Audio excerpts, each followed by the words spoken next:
जय श्री राम। आज मैं आपको धर्म के विषय में बताने जा रहा हूँ। धर्म क्या होता है, धर्म के लिए क्या लक्षण होते हैं, वो मैं आपको बताऊंगा। धर्म के लिए कहा जाता है कि धार्यति इति धर्म, अर्थात जो हम धारण करते हैं वही धर्म है। कहावत बोलचाल के में भी प्रयुक्त होती है कि कर्म ही धर्म है आपका, लेकिन धर्म के लक्षण होते हैं। वो लक्षण ही मुख्य हैं जिनके आधार पर जीवन जिया जाता है। और जो धर्म के साथ रहता है, जो धर्म परायण होता है, जो धर्मनिष्ठ होता है, वही जीवन में परम सुख की प्राप्ति करता है और बाद में अंत में ईश्वर के धाम को भी जाता है। तो इसलिए धर्म का पालन सदैव आदिकाल से कहा गया है कि हमको करना चाहिए। तो लेकिन धर्म के लक्षण क्या होते हैं वो मैं आपको बताने जा रहा हूँ। धृति क्षमा दमो अस्तेयम शौचमिंद्रिय निग्रह धीर विद्या सत्यम क्रोधो दशकम धर्म लक्षणम। ये 10 लक्षण कहे गए हैं मनुस्मृति में।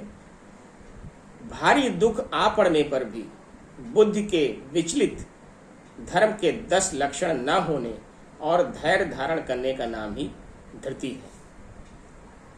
तो धृति किसे कहते हैं? धैर्य धारण करने को ही धृति कहते हैं। ये बात जीवन में ध्यान रखना है, क्योंकि धैर्य धारण करना ही, और वो भी दुख के समय में। सुख में तो सब कुछ चल जाता है, लेकिन दुख में आपकी बुद्धि विचलित ना हो और आप धैर्य का धारण करें, तो उसी को धृति कहते हैं। तो पहला जो है धृति है। दूसरा क्षमा। क्षमा क्या होता है? अपकार करने वाले से बदला लेना न चाहने का नाम क्षमा है। अर्थात यदि आपका कोई आपका अपकार करता है, आपका तिरस्कार करता है, आपका अपमान करता है, तो उससे बदला लेने की आपके अंदर कोई भावना नहीं होनी चाहिए, उसको क्षमा कर देना चाहिए। ऐसा सदैव प्रयास होना चाहिए। तीसरा है दम। दम किसे कहते हैं? मन को वश में करने का नाम दम है। अपने मन को वश में करें। कहते हैं ना, मन को अपना दास बना लीजिए, मन के दास मत बनिए। तो इसलिए अपने मन को हर हाल में आपको संयमित और नियमित रखना होगा, जिससे आप निर्णय सही से ले पावें और उस पर बुद्धि सही से निर्णय लेकर के क्रियान्वयन कर सकें, और विवेक का जरूर इस्तेमाल करें। चौथा है अस्तेय। अस्तेय कहते हैं, मैंने पिछले वीडियो में भी आपको बताया था कि किसी भी का धन या कोई भी संपत्ति या वस्तु छीनना या चुराना अस्तेय कहलाता है। तो ऐसा कोई कर्म ना करें। अगला 5वां शौच। शौच का अर्थ भी मैंने पिछले वीडियो में आपको बताया था कि बाह्य और आभ्यंतर शुचिता को ही शौच कहते हैं। मतलब शरीर की बाहरी शुद्धि और अंतर की भी शुद्धि, इन्हीं को शौच कहते हैं। अगला है इंद्रिय निग्रह। इंद्रिय निग्रह किसे कहते हैं? इंद्रियों को वश में करने का नाम इंद्रिय निग्रह। आपकी इंद्रियां जो होती हैं, उनके जो विषय हैं उनमें उनको लिप्त ना होने देना और उनसे उनको संयमित रखने को ही इंद्रिय निग्रह कहते हैं। जैसे आप आँख से देखते हैं, नाक से सूंघते हैं, जिह्वा से आप स्वाद का ग्रहण करते हैं, त्वचा से स्पर्श का करते हैं। तो ये सारी जो आपकी आँख, नाक, कान और जिह्वा, त्वचा और इन चीज़ों से जो आप ग्रहण करते हैं, इनके विषयों का ग्रहण को अगर आप कंट्रोल कर सके, स्थिर कर सके, तो उसी को इंद्रिय निग्रह कहते हैं। धी किसे कहते हैं? 6वां धी कहते हैं सात्विक बुद्धि को। जहाँ पर सात्विक बुद्धि होती है, मतलब राजसी और तामसी गुण नहीं होते हैं, मतलब सत्व गुण से जो युक्त बुद्धि होती है, उसी सात्विक बुद्धि को धी कहते हैं।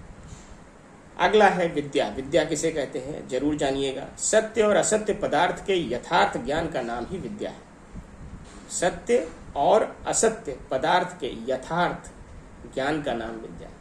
मतलब सत्य क्या है, असत्य क्या है, यही अगर आपको भेद पता चल जाए और उसका यथार्थ ज्ञान हो, साक्षात आपको प्रकट हो रही हैं चीजें, तो वही विद्या है। ये विवेक ये आना चाहिए, इसी को विद्या कहते हैं। सत्य। सत्य क्या है?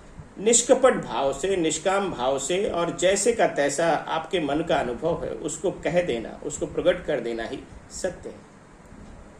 कुछ बिना लाग लपेट के, जैसा है वैसा, वो ही चीज सत्य है। अगला पॉइंट है अक्रोध। अक्रोध किसे कहते हैं? मन की प्रतिकूलता में वृत्तियों के उत्तेजित न होने का नाम आक्रोध है। क्रोध तो समझते ही हैं सभी, गुस्सा आना।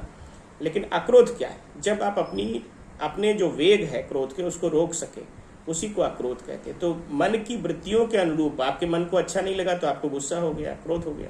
तो उनके अगर विपरीत आप अपना वो करें कि आपको ठीक है, आपकी वृत्तियों के विपरीत आपके आचरण हो रहा, लेकिन फिर भी आप उस पर क्रोध नहीं कर रहे हैं, उसी को आक्रोध कहते हैं। इसलिए ईश्वर भक्ति, योग्यता और शक्ति के अनुसार सेवा करना, काम, क्रोध, लोभ, मोह आदि दुर्गुणों का त्याग, लज्जा, शील, समता, संतोष, दया, सरलता, शांति, कोमलता, निर्भयता आदि सद्गुणों का सेवन, चोरी, जारी, झूठ, कपट, हिंसा आदि दुराचारों का और मादक वस्तुओं का तथा परनिंदा आदि दुर्व्यसनों का त्याग करना मनुष्य मात्र का कर्तव्य है।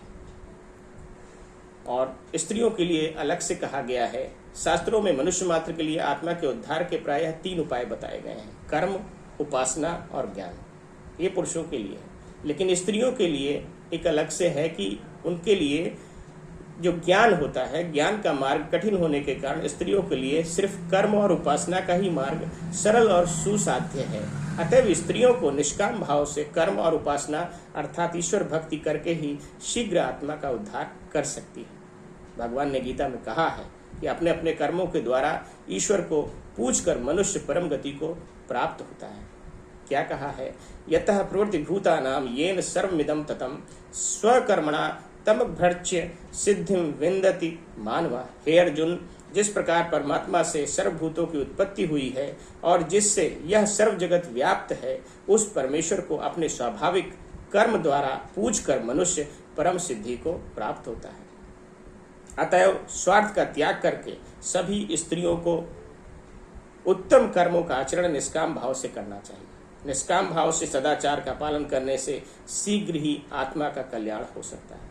यह बात स्त्री और पुरुषों दोनों के लिए मान्य है और क्रियान्वयन के लिए अनुकरणीय है। जिस आचरण से, ये बात बहुत बड़ी है जो मैं कहने जा रहा हूँ, जिस आचरण से यावन मात्र दुखों को सुख पहुँचे, उसी का नाम सदाचार है। मतलब आपके आचरण से मनुष्य मात्र को, मनुष्य लोगों को, जीवों को अगर सुख पहुँचता है तो वही सदाचार है। और इसका अनुपालन जीवन में आपको जरूर करना चाहिए। ये आपके जीवन को और उत्तम और व्यवस्थित बनाएगा और आपका बाद में कल्याण भी होगा। जय श्री राम।